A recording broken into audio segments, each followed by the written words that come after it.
কান ধরে রাখো। তো জোরে তুমি আমাকে থাপ্পড়টা মারছো। সিচুয়েশনটা এরকম হয়ে গেছে। নতুন বিয়ে যে কি মজা। কারো যদি দরকার পড়ে সে যাতে এসে নিয়ে যায়, আমার তো ঠেকা পড়ে নাই।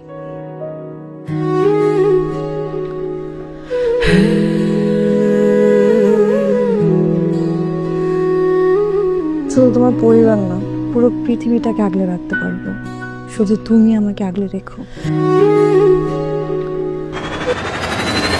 ওরা বাড়ি চিল্লাচিল্লি করছো? চা বানায় নিয়ে এসে কিন্তু লিকার ভালো হয় নাই।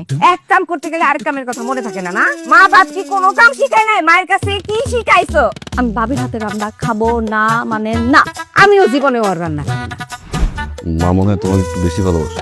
আমার ভাই আসছে, সেই ভালো বিস্কুট আর কেক দেয় নাই কেন? এই বয়সে কি এই গলার মধ্যে এই মালা মানায়? যার কাছ থেকে করতে দাও না। আর মা মানুষের সাথে আচরণ করবে না।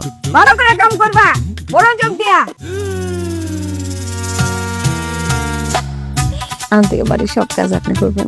এত শাস্তি কই পাইলি? তুই আমারে আদেশ করছ রান্না করার লিগা? সকাল থেকে পাঙ্গা নিলে চলে না আম্মা। না মোনা দেখবে না, আমি আপনার একটু হেল্প করি। আনন্দে নাচবা, তাই না? শোনো, সে আমার মা। মা আমি যদি বাইরে ঘুরতে যাই, আপনার সেবা যত্ন কে করবো মা? আর সেবা যত্ন আপো না মা। মা না ঠিক কথাই কইতেছে। আজ এটা তো চমৎকার হয়েছে। ভাবি রান্না করছে। সামনে দেখো না আরো কত কিছু করি। কি করবো তুমি? আর দেখো না কি করি। এই মায়ের সাথে যদি তোমরা দুজনে কোনো উল্টাপাল্টা কিছু করো না, তোমাদের কাউকে কিন্তু আমি ছাড়বো না। আমার এই শাস্তি দিতে চল না। মা যা বলছে কথা সত্যি কি মা? এই সাজল, সবার আগে মানুষ সত্য, তারপর সবকিছু।